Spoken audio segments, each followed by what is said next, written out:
안녕하세요. BTV 이동진의 파야키야. 저는 현호준 매니저입니다. 안녕하세요, 이동진입니다. 칸 영화제, 베를린 영화제, 베니스 영화제, 네. 아카데미 영화제보다 저한테 더 기대되는 것은 바로 네. 평론가님의 연말 결선 컨텐츠입니다. 네. 이거 준비해 오신 거 아니에요? 그렇죠. 네. 이제 완전히 뭐 이제 혼연일체가 되신 건데 제 입장에서 너무 기쁜 말인데 남들이 뭐라 그러겠어요?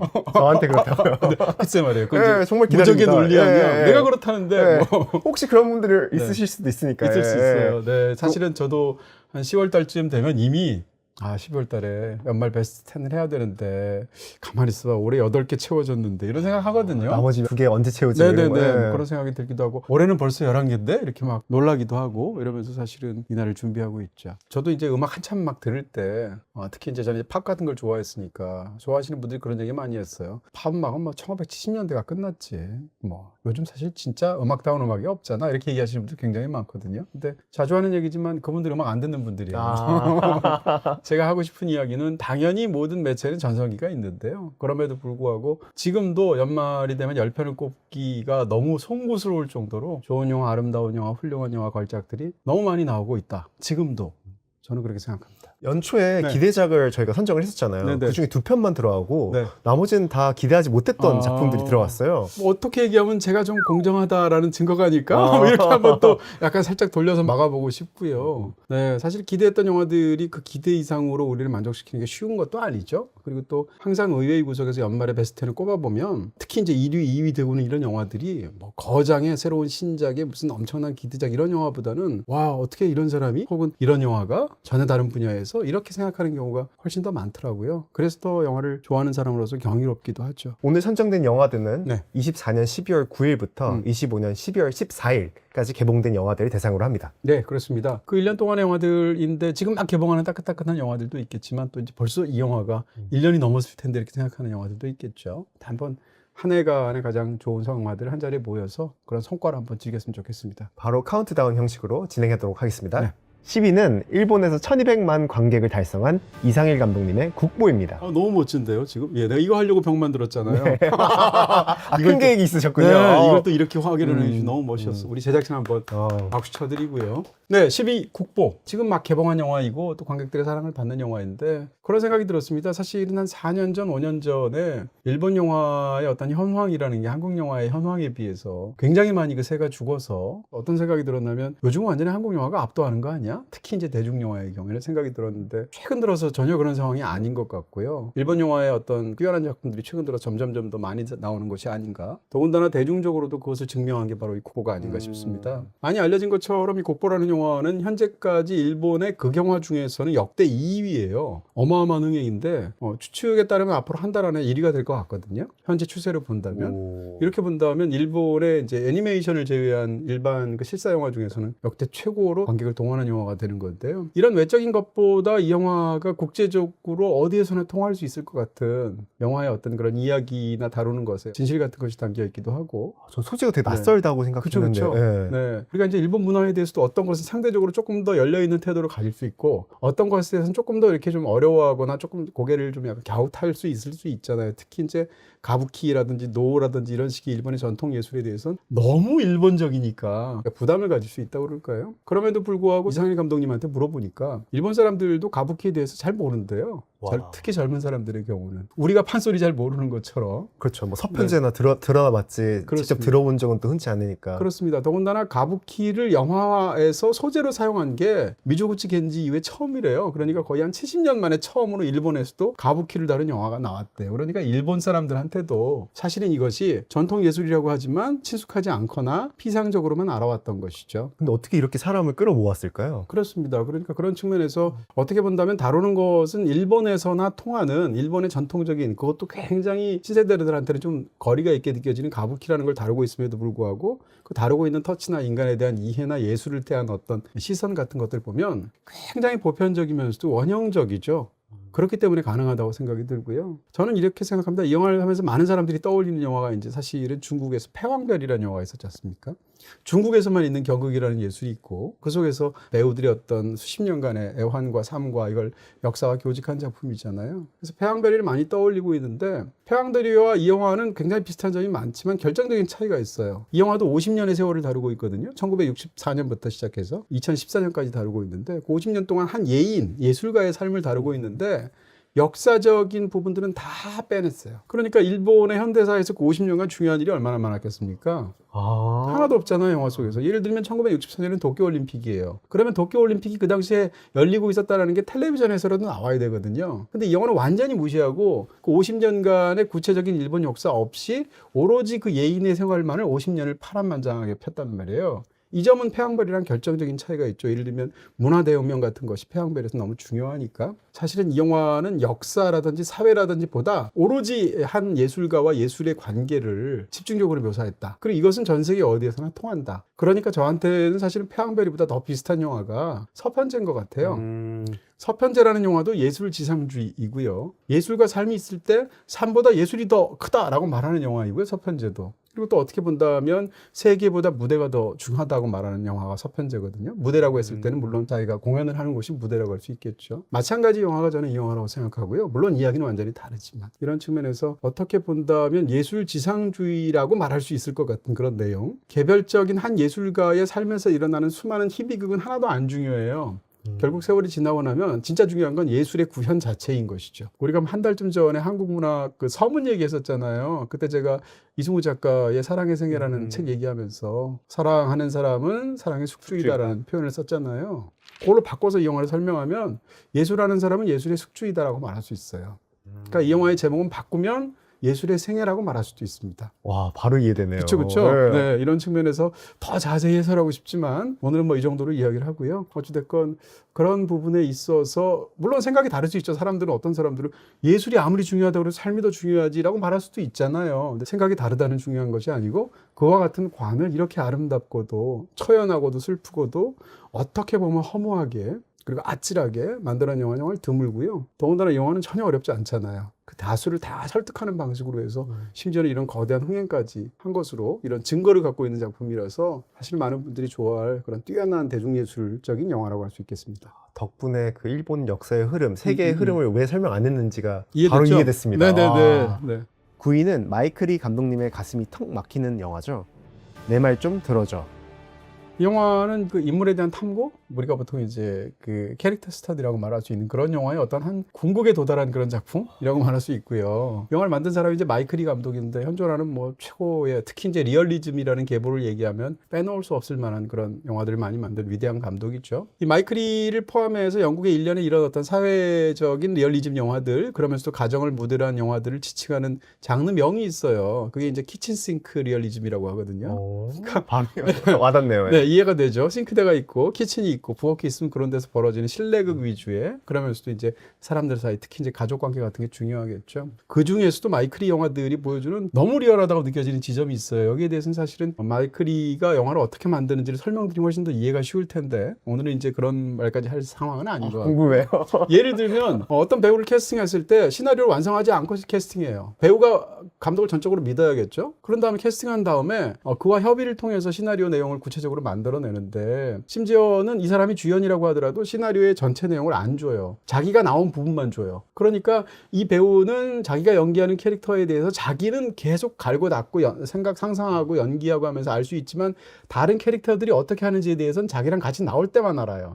그러니까 예를 들면 남편이라고 설정된 사람이 독립적으로 어떤 장면에 나와서 뭔가 큰일 사고를 쳐도 이 사람은 모르는 것으로 돼 있는 거예요. 근데 삶에서 실제로 그렇잖아요. 그러네요. 그렇죠? 그런 것을 영화에 적용해서 영화를 만들기 때문에 사실은 마이클 리 영화들이 갖고 있는 리얼리즘 중에서도 정말 어떤 놀라운 부분들이 있어요. 그래서 굉장히 깊은 감동을 주는 작품들이 많은데 어찌됐건 마이클 리 영화 중에서도 이 작품은 이제 극 중에 등장하는 펜지라는 인물인데 한 10분만 봐도 저 인물하고는 상종하기가 싫어요. 진짜 본인물 같아요, 이런 사람은. 그치.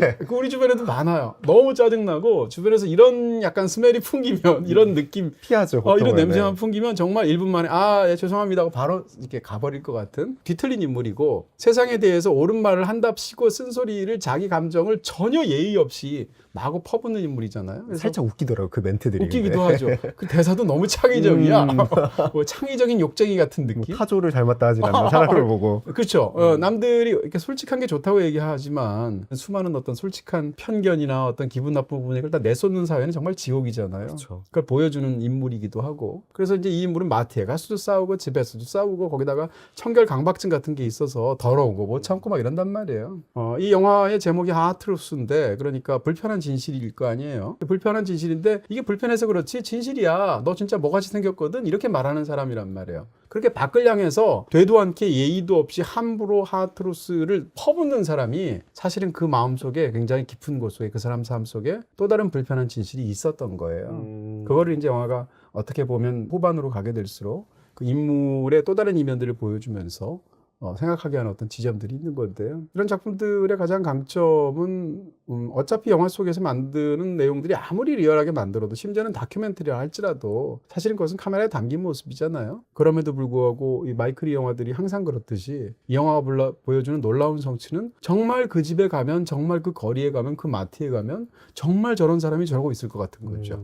근데 그게 단순히 편지라는 주인공뿐만이 아니고 짧게 나오는 사람들 다 그런 거예요. 예를 들면 아들한테 별별 소리를 다 하면서 아들을 닥달을 하는데 아들이 대꾸도 안 해요. 왜 그럴까 생각해보면 아들은 그런 일이 수도 없이 있지 않았겠어요? 이런 식으로 사실은 이 영화 속에서 드러내는 어떤 한 가정, 결과적으로 얘기하면 동생 가정까지 두 가정인데 그 풍경들이 갖고 있는 그 놀라운 어떤 쓰디쓴 그런 삶의 진실들 같은 것이 담겨있기 때문에 우리에게 감동을 주죠. 8위는 올해 칸 영화제에서 황금 종려상을 받은 자파르 파나히 감독님의 그저 사고였을 뿐입니다. 네, 자파르 파나히 감독하고 이제 저희가 부산까지 가서 인터뷰를 했었죠. 또 감동적인 인터뷰를 하기도 했었잖아요.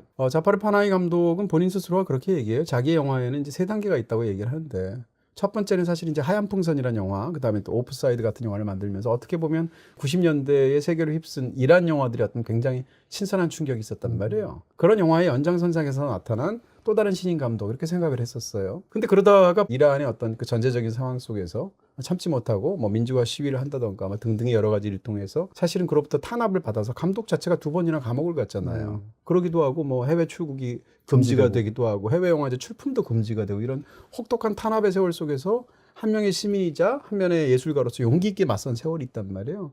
영화를 못 찍으니까 어떻게 했냐면 자기 얘기를 찍은 거예요. 그래서 그 사이에 찍었던 다큐멘터리도 있고 또 본인이 직접 들어가서 만들어낸 탁월한 걸작인 또 저희가 소개해드리기도 했던 노베우스 같은 작품도 있겠죠. 그러다가 지금은 이제 그런 제한이 풀렸거든요. 그래서 부산영화제까지 오신 건데 그런 상황 속에서 쉽게 얘기하면 밖의 세계를 향했던 영화가 자기 안의 세계를 향하게 되었고 지금은 다시 밖을 향하게 된 거죠.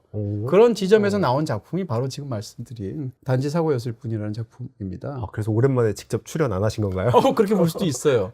이 영화를 보면 실제로 본인이 수감 생활 동안에 보고 겪은 일도 있을 것이고요. 거기서 상상해낸 어떤 예술적인 아이디어 같은 것들이 있겠죠. 어찌됐건 어떻게 본다면 정권에 맞서다가 혹은 본인이 그럴 만한 충분한 범행을 저지르지 않았음에도 불구하고 탄압을 받았던 이 수감되었던 사람들에 대한 우정 혹은 그런 시대에 대한 증언의 역할을 하기도 하죠. 이 영화가. 그러면서도 이제 어떻게 보면 장르화가 아님에도 영화를 처음부터 끝까지 계속 우리가 지켜보게 만드는 강력한 미스터리나 그런 것들이 있어요. 그러니까 감옥에서 수감생활 와중에 눈을 가리고 나서 고문을 했던 고문 기술자인 사람이 있는 거죠. 에크발이라는 사람이 있는데 이 사람을 본 적은 없어요. 아무도. 왜냐하면 자신의 정체를 드러내지 않고 고문을 했으니까. 근데 세월이 흘러서 이들은 다 풀려나게 됐는데 감옥 바깥에서 그 우리를 고문했던 사람의 목소리랑 똑같은 거죠. 근데 목소리라는 건 사실은 시각에 비해서 조금 더 정확도가 떨어지잖아요. 그랬을 때 과연 이놈이 나를 고문한 놈인가를 놓고 5명이서 서로 다른 판단을 하게 되고 그러면서 다그치기도 하고 죽여야 된다, 살려야 된다 이러면서 논의를 하기도 하고 폭력적으로 대응하기도 하고 그것을 굉장히 성찰하는 식으로 말하는 사람도 있죠. 그러면서 펼쳐지는 이야기라는 측면에서 사실은 초강력 미스터리가 떡밥으로 굴러가서 그 자체로 영화가 굉장히 흥미진진하고 무엇보다도 영화가 갖고 있는 그 어떤 그런 힘이 정말 강력한 영화이고요. 영화의 클라이맥스는 거의 한 13분쯤 되는 롱테이크예요. 거기서 이제 사실상 밤이기도 하고 대사로 이루어져 있고 두 사람의 대화인데 근원적인 어떤 공간 속에 담겨져 있는 대화처럼 느껴지죠. 신화적으로 느껴지기도 하고 현실감이 오히려 반대로 있기도 하고 그런 어떤 13분간의 긴 장대한 롱테이크 클라이맥스가 있고 또 보고 나면 아마 절대 잊혀지지 않는 마지막 장면이 있습니다. 비슷한 모티브를 다룬 영화가 없지 않거든요. 그게 바로 시거니 위버의 진실이라고 개봉했던 국내 영화가 있어요. 자기를 고문했던 사람을 목소리만으로 판단해서 그놈인지를 알아내야 되는 여자의 이야기예요. 그래서 이렇게 보면 소재가 비슷한데 영화가 갖고 있는 힘이나 굴러가는 방식은 전혀 다르죠. 이런 측면에서 자파르 파나이에 보여준 이번 영화의 성과, 굉장한 성과다 이렇게 말씀드릴 수가 있을 것입니다. 저도 그 말씀 주신 그 13분의 롱테이크 씬에서 보통은 장면이 계속 바뀌어야지 그렇죠. 계속 흥미를 유지할 수 있잖아요. 네. 장면이 계속 유지되는데도 전혀 지루하지 않고 대화에 몰입하면서 듣게 되더라고요. 그렇습니다. 그것은 온전한 배우의 힘도 있을 것이고 소위 진실의 힘 같은 것도 있을 것이고요. 그 모든 게 담겨져 있는 굉장한 장면이라는 생각이 들고요. 라스트 씬까지 보게 되면 정말 많은 생각을 하게 되죠. 시리는 너무나도 사랑스러운 개수물 거장이죠. 기에르모 델토로 감독님의 프랑켄슈타인입니다. 귀여움과 사랑이 합쳐져 사람으로 태어나면 델토로인가? 뭐 이런 느낌이 들 정도의. 감독님이 평론가님을 너무 사랑하시더라고요. 네, 뭐 그렇게 좋게 봐주시면 또 네. 너무 감사했던 그런 부분도 있었는데요. 프랑켄슈타인은 보면서 제가 무슨 생각을 했냐면 사실 같은 자리에서 봤잖아요. 같은 시사회에서. 근데 보면서 와, 이걸 우리가 객석에서 이렇게 편안하게 봐도 되나? 이런 생각이 들 정도의 아주 이제 좋은 그런 유려한 아름다운 영화 이런 걸 봤을 때 드는 생각이 이제 성찬을 대접받은 느낌이라는 표현을 쓰는데 딱 그런 느낌이었어요.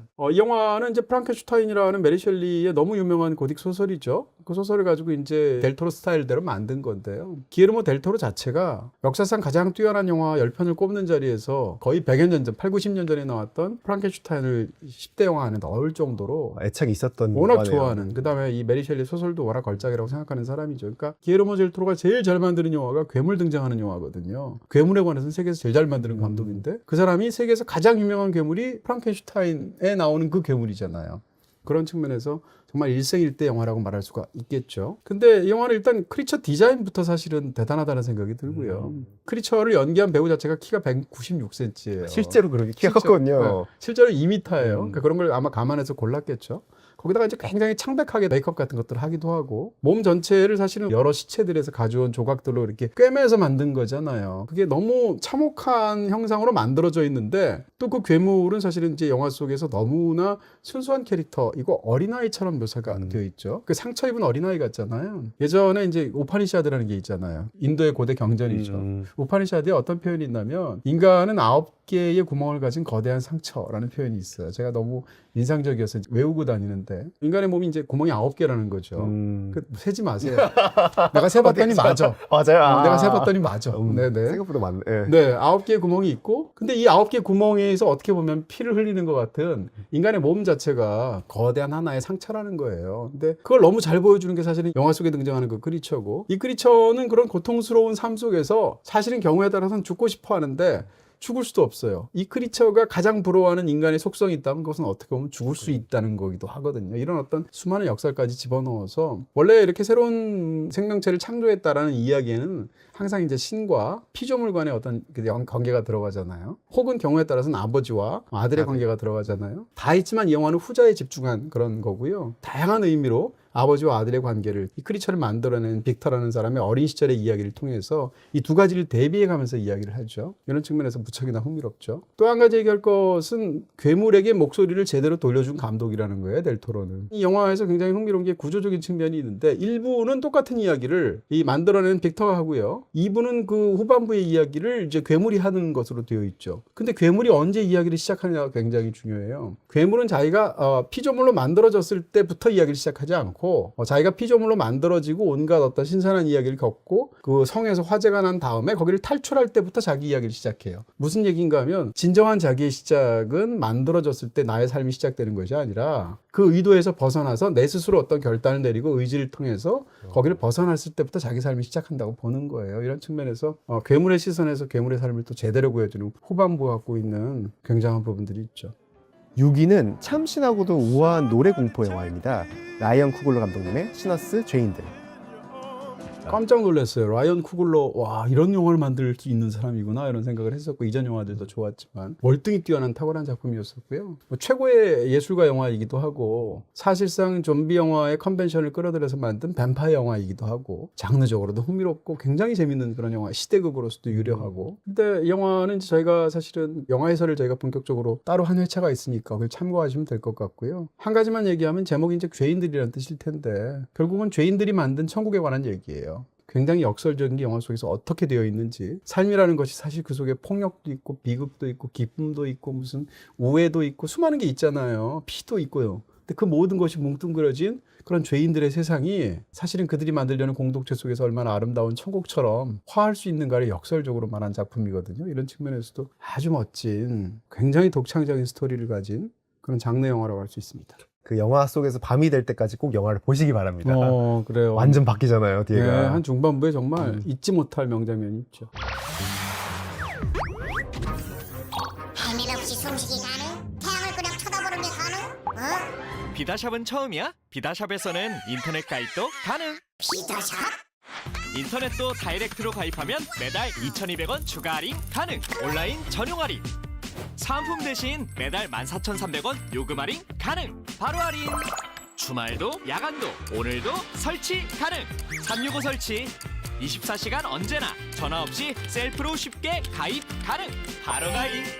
3년 약정은 너무 길지? 부담 없는 1년 약정 가능. 2030 다이렉트. 늦은 밤 9시에도 전문 상담사와 가입 상담 가능. 야간 상담.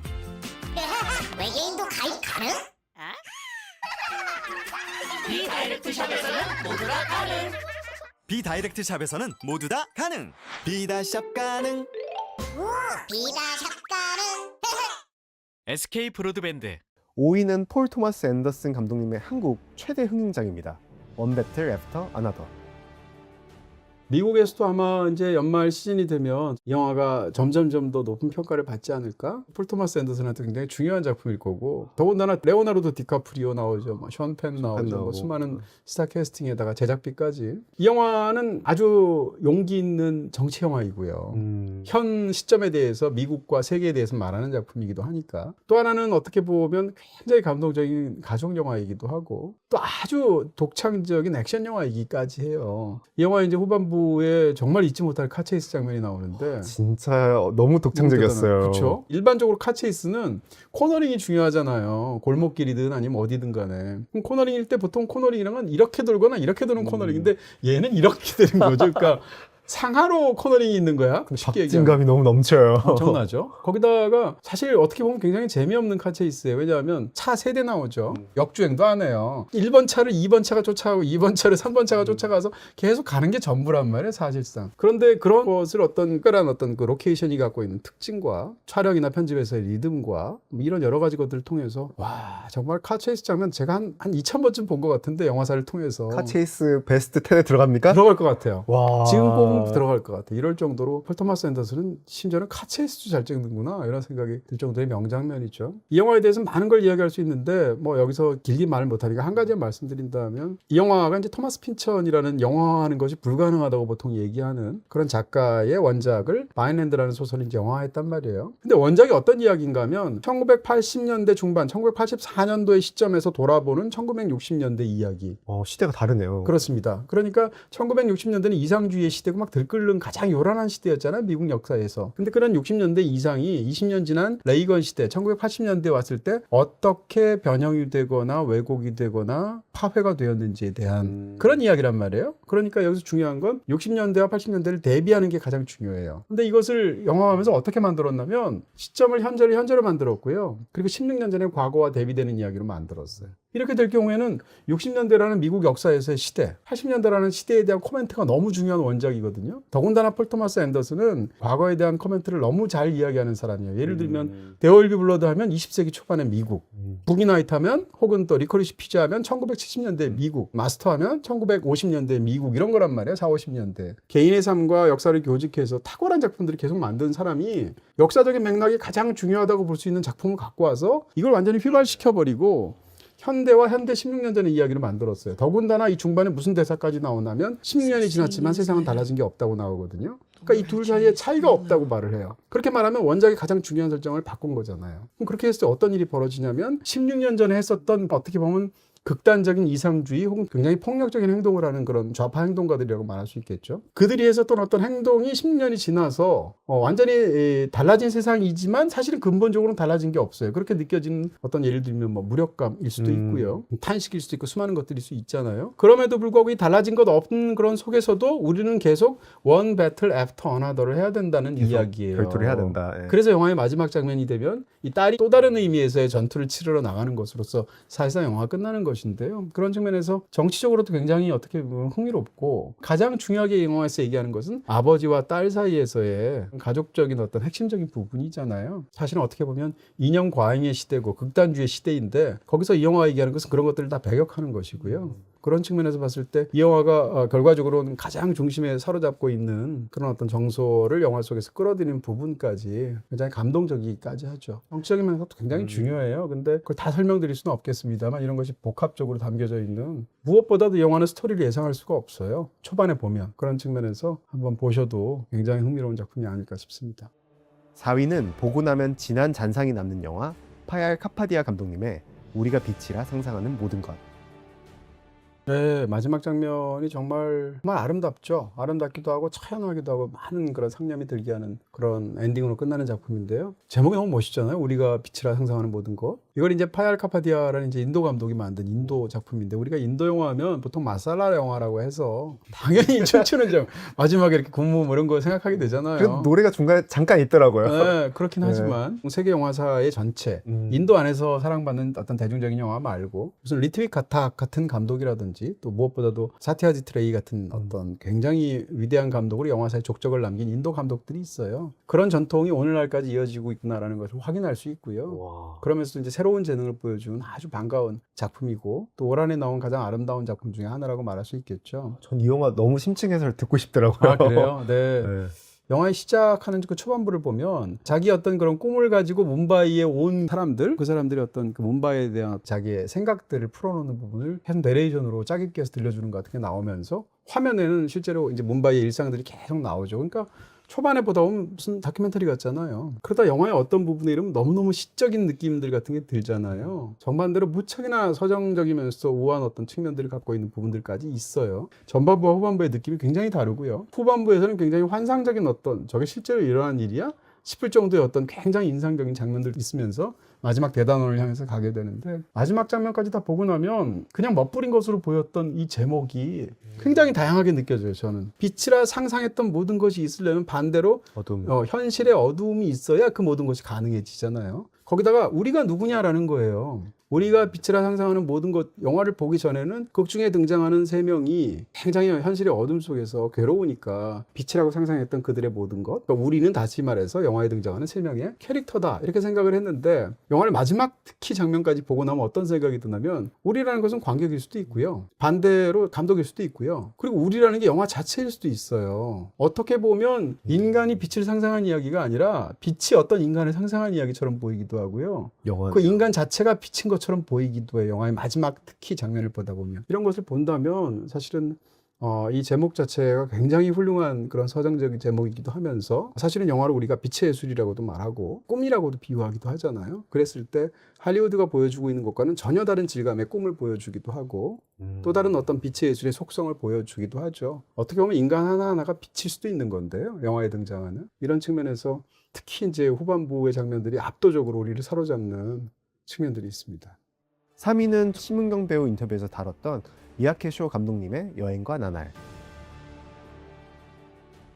이제 미야케 쇼 감독이 훌륭하다는 것은 이미 알고 있었지만 최근 나오는 영화들 다 훌륭한 것 같아요. 네. 새벽의 모든 너의 눈을 들여다보면 저는 이제 너의 눈을 들여다보면 특히 훌륭하다고 생각했었던 쪽인데 나머지 영화들도 좋지만 미야케 쇼의 이제 여행과 나날은 미야케 쇼의 최고작이 아닌가? 이런 생각을 갖게 되었고요. 그러면은 아직 모릅니다. 아직 모릅니다. 유일하게 예. 아직 별점을 잘 청진우선? 몰라가지고 예. 이게 더군다나 3등인가요? 3등이죠. 아, 그러니까 4개 반일 추측이 수도 안 있고 돼요, 5개. 그렇구나. 내가 잘 끼웠네. 네, 그래서 원래는 저희가 화면 만들 때 별점까지 넣으려 했는데 그래서 딱 이 여행과 나날 때문에 저희가 별점을 못 넣었습니다. 네, 저는 마음을 정했지만 이거 나중에 알려드리기도 하고요. 네. 근데 어쨌건 이 영화는 이제 미야케쇼의 최고작이기도 하고 제가 느끼기에요. 또 하나는 아까 이제 인도 영화 제가 얘기할 때 무슨 리트빅 가타기니 뭐 샤티아지 트레인 이런 감독들이 연장선상에서 새로운 신성에 관한 이야기를 했잖아요. 마찬가지로 일본 영화의 최전성기를 보통 1950년대에서 60년대라고 말을 해요. 1950년대, 60년대 일본 영화의 최전성기에 나왔던 훌륭한 작품들이 갖고 있는 품격과 리듬과 뭐 이런 것들, 기품과 이런 것들이 있단 말이에요. 그런 게 이 영화에 있는 게 아닌가라는 생각이 드는 거죠. 그런 측면에서 굉장히 놀랍다는 생각을 했습니다.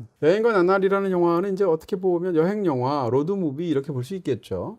근데 주인공이 영화나 이제 텔레비전 드라마에 각본을 쓰는 사람이에요. 심은경 씨가 나오는데. 근데 흔히 이런 영화를 만들 때 주인공을 각본가가 아니라 감독으로 하거든요. 근데 왜 감독이 아니라 각본가로 했을까 이렇게 생각을 해보게 되면 각본가는 이미지를 상상하며 그것을 텍스트로 남기는 사람이잖아요. 감독하고 다른 직업이잖아요. 물론 감독이 각본도 쓸 수 있지만.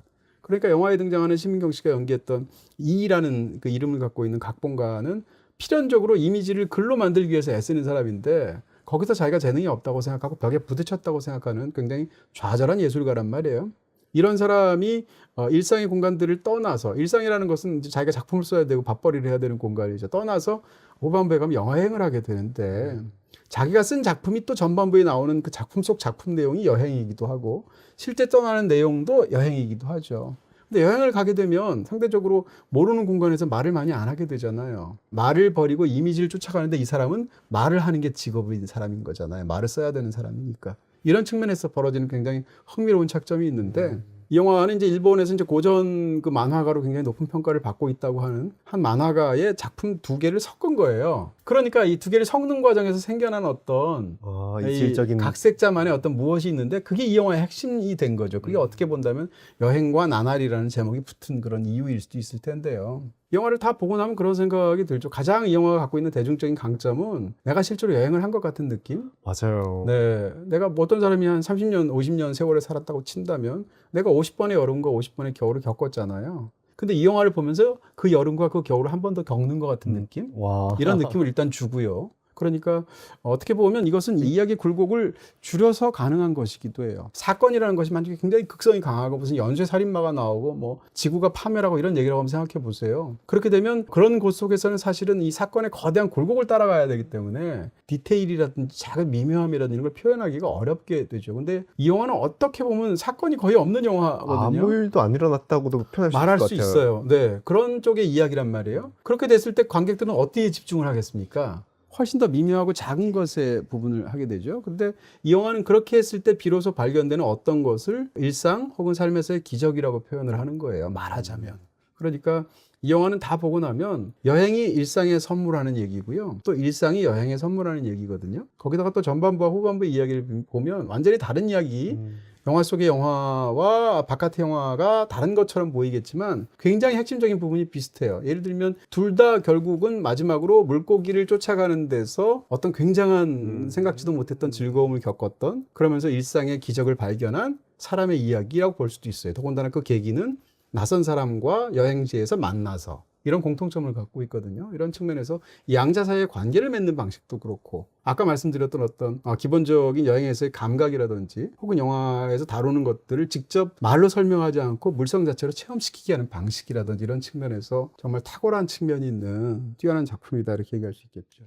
2위는 봉일번 건축가님과 깊은 대담을 나눴던 브래디 쿠베 감독님의 브루탈리스트. 브루탈리스트 올 초에 이 영화를 봐서 너무 좋았던 기억이 있습니다. 정말 훌륭한 작품이구나. 그 당시에도 그런 말을 했었는데 정말 고전이 될 운명을 타고난 작품이구나. 뭐 그때 그런 생각을 했었어요. 브루탈리즘이라는 이제 건축의 사조에 관한 것들, 그것을 이제 직접 하는 어떤 그런 건축가가 있다면 브루탈리스트라고 말할 수 있겠죠. 그래서 이 영화는 브루탈리스트인 헝가리 출신의 미국 건축가의 삶, 물론 이제 다 만들어내는 허구의 이야기지만 그런 어떤 파란만장한 삶을 다루고 있지만 그 다루고 있는 모든 방식에서 사실상 브루탈리즘적인 방식을 차용하고 있죠. 예를 들어서 음악도 정말 뛰어난데 음악도 무슨 악기를 사용하는지가 다 들리고요. 그 다음에 그 악기의 질감이나 예를 들면 시대적인 부분, 이런 음악이 나오면 1980년대거든요. 그랬을 때 마지막 에필로그에서 그런 음악을 사용한다든지 이런 식의 부분까지 음악뿐만 아니라 영화의 이제 사실 브루털리즘이라는 것이 결국은 형태라든지 구조라든지 재질이라는 것을 그냥 그대로 과감하게 드러내는 것이 브루털리즘의 어떤 핵심적인 부분이라고 가정한다면 주인공의 삶을 다루는 방식이나 그 삶을 토대로 해서 미국의 역사를 다루는 이 영화의 방식도 일종의 브루털리즘적인 방식이라고 말할 수 있어요. 이 주인공은 사실은 굉장히 훌륭한 건축가이겠습니다만 그렇게 삶에서 뭐가 잘 풀리는 것도 아니고 또 그렇게까지 이 개인적인 삶이 훌륭한 사람도 아니에요. 어떻게 보면 실수도 많이 하고 거짓말을 할 때도 있고 성을 돈 주고 사기도 하고 뭐 자기가 해야 되는 거 일꾼들에게 함부로 행동하기도 하고 이런 사람이란 말이에요. 그럼에도 불구하고 이 사람의 어떤 오욕도 있고 영광도 있고 이런 모든 것이 있을 텐데 그것을 다 영화는 그대로 골조와 구조를 드러내는 방식으로 한 인간의 진실 혹은 그것을 훨씬 더 넘어가서 그 인간의 진실과 그 인간의 불능과 무능과 그 인간의 좌절 그 모든 것을 합쳐서 사실상 마지막에 만들어내는 센터 속에 거대한 센터의 의미 속에 모든 것을 수렴시키죠. 심지어는 주인공뿐만이 아니라 애초에 그 센터를 만들겠다고 해서 돈을 주게 된 그런 사람이 있을 거 아니에요. 그게 반 뷰렌이라는 사람인데 이 반 뷰렌이라는 사람이 사실은 그 센터를 만들고 싶어 하는 것은 어머니 때문인데 어머니에 대한 어떤 자기 어떤 애틋한 그리움 때문에 만드는 것인데 그 속에는 이 만든 의뢰한 사람의 어머니에 대한 생각도 있지만 주인공이 유대인이었기 때문에 나치 수용소에 겪었던 굉장히 참혹한 부분들 그러니까 어떻게 보면 그 센터는 우리를 구원시켜야 할 교회이기도 하지만 다른 한편으로는 자기를 가두었던 수용소이기도 한 것이거든요. 그러면서 이 남자의 아내와 의뢰한 사람의 어머니까지 끌고 들어오게 되고 또 그 자체로 미국의 역사이기도 하단 말이에요. 이런 측면에서 사실은 그 모든 것이 응축되어 있는 건물 하나를 덩그마니 남겨두고 끝나는 영화예요. 사실은 영화가 다루고 있는 것들이 정말 고도로 집약되어서 마지막을 향해서 가게 되는 그러면서 파란만장하고 장대하게 영화를 펼쳐내는 그런 독창적인 작품이라고 할 수 있겠습니다. 저도 이 영화는 너무 좋아가지고 2번 봤습니다. 아 그래요? 이 영화는 여러 번 봐도 볼 때마다 좀 다를 것 같다는 생각이 들기도 하고요. 또 그냥 흔하게 또 이야기한다면 어떻게 보면 뭐 아메리칸 드림에 관한 영화라고 볼 수도 있죠. 그렇게 해서 사실은 흥미로운 것은 그 벤 뷰런이라는 사람이 구원자이기도 하고 착취자이기도 하다는 거예요. 한 가지라만 묘사하기 쉽잖아요. 근데 사실은 이 사람 입장에서 그 사람이 아니었으면 건축할 수 있을 만한 기회도 없었을 것이고요. 찾아와서 의뢰했을 때 실제로 선의도 있었을 것이고요. 그러면서도 이 갖고 있는 어떤 것들로 상대를 착취하기도 하잖아요. 그러니까 이런 양면의 측면이 다 있을 텐데 이민자한테 미국이 그러지 않겠어요? 이런 측면에서도 어떤 이민사나 사회사에 관한 논평까지 수행하는 그래서 초반에 등장하는 그 자유의 여신상이 거꾸로 등장하는 것이 굉장히 초반부터 강력한 인상을 주기도 하는 작품이기도 하죠. 대망의 1위를 네. 발표하기 전에 네. 올해도 스페셜 멘션을 하면 좋겠죠? 네, 뭐 좋은 영화들이 너무 많아서 1편만 꼽는 게 참 괴로웠거든요. 그래서 또 저한테는 이제 그 작품들에 대한 애정을 표하면서 예의를 지키고 싶기도 하고 또 정보를 드리고 싶은 마음도 있고 해서 대략 한 11위에서 20위까지라고 그럴까요? 베스트 20에 10위 안에는 못 들었지만 나머지 10편의 또 훌륭한 작품을 제목만이라도 여러분께 소개해드리도록 하겠습니다. 그랜드 투어, 너는 나를 불태워, 노스페라투, 미션 임파서블, 파이널 레코니, 미키 17, 바늘을 든 소녀, 알레고리 It's Not Me, 28년 후, 이제 다시 시작하려고 해, 콘클라베. 저희가 다뤘던 영화들, 반가운 영화들이 많이 들리네요. 네. 뭐 어떤 영화는 이제 언급 못한 작품도 있고 많이 언급해드린 작품도 있을 텐데 가나다 순으로 이렇게 10편의 영화를 추가해서 알려드렸습니다. 대망의 1위는 자비와 욕망에 관한 영화죠. 알렌 기로디 감독님의 미세리코르디아입니다.